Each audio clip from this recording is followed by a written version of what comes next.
What do we do if the matrices are not the same size? Well, just a reminder, all that matters is that the number of columns in the first matrix matches the number of rows in the second matrix. In fact, let's go ahead and look at these two.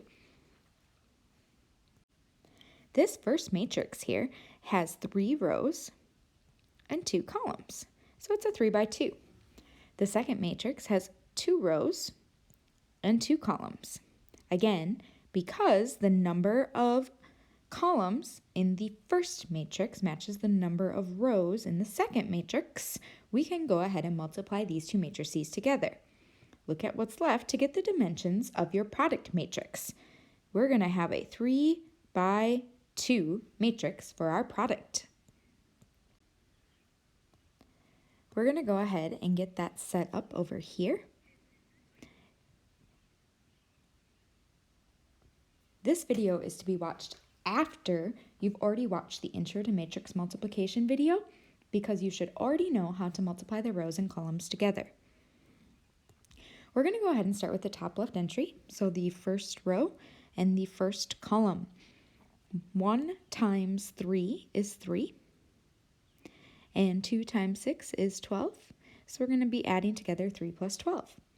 I'm going to jump over to the next entry in the same row. First row, second column.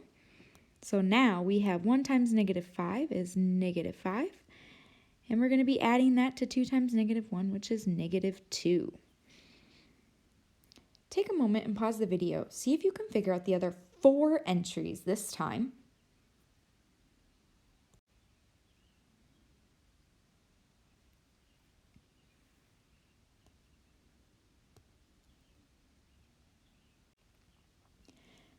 Okay, hopefully you had a chance to figure out the other 4 entries, but we want to go ahead and make sure that your answers are right. So let's go ahead and quickly go through the other 4 entries.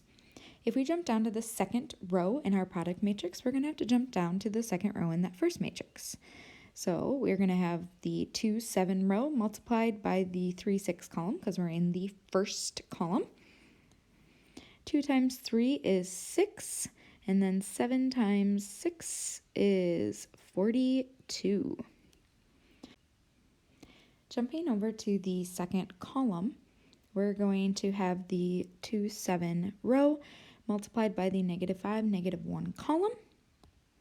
2 times -5 is -10. And then 7 times -1 is -7. Awesome. Now we are on to our final row. So we're going to be multiplying the -1, 8 by the first column of 3, 6. -1 times 3 is -3. 8 times 6 is 48. And then our very last entry, we have the -1, 8 row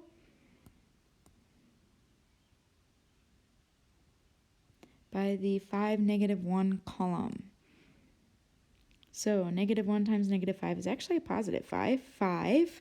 And then we're going to add that to 8 times -1, which is -8. So for our final product matrix, again, it should be a 3 by 2. Our final entries should be 15, -7, 48, -17, 45,